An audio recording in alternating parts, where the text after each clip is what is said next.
Hello students, in last two videos we will just study the difference between the protozoans and metazoans. Then in the second video we study the metazoans, which are divided into the lower and the higher metazoans.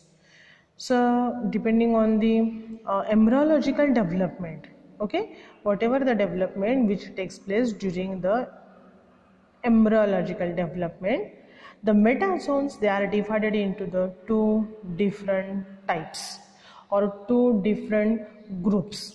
We call the first group as the protostomes.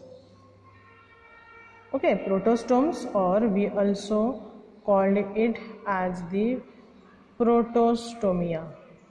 And another group which is known as dentarostomes, or that is also known as the dentarostomia.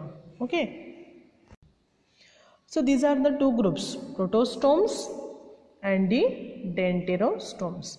We also call these protostomes as a protostomia and their dentarostomes as the dentarostomia. So this is the first line. So depending on the embryological development, how the animals, they shows the embryological development. Embryological development means what? The formation of zygote and how that zygote further shows the development. So that whole development is known as the embryological development. So the depending on embryological development, metazoans, they are divided into two different groups.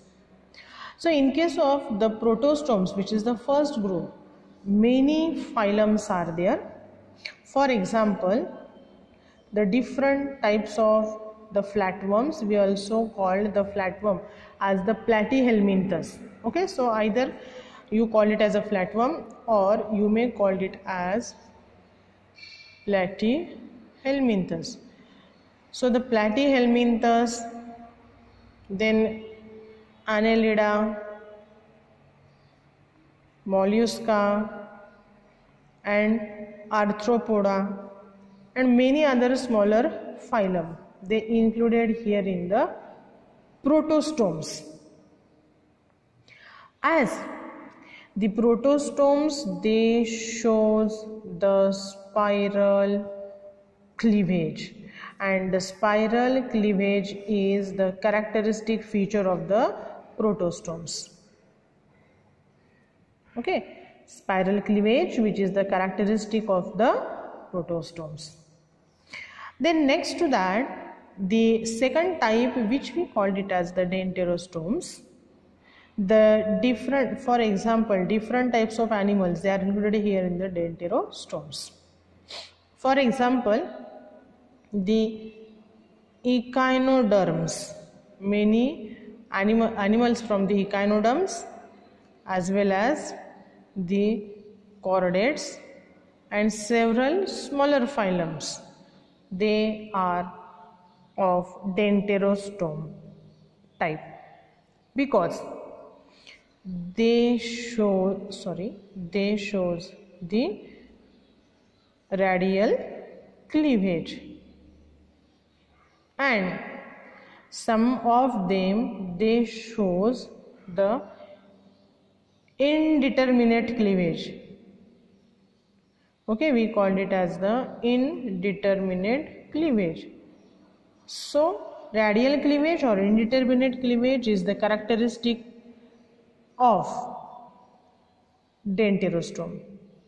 Means how the cleavage is there, or depending on the type of cleavage, whether it is a spiral or radial or intermediate, we are going to divide the animals into two groups. And since we call it as an embryological development, so we initially called the protostomes because these animals, they shows the spiral cleavage, and second type, which we call it as a dentarostomes, as these animals, they shows either radial cleavage or they shows the intermediate cleavage, and depending on the cleavage, we are going to divide them into the two different groups. Okay, so try to remember these two things.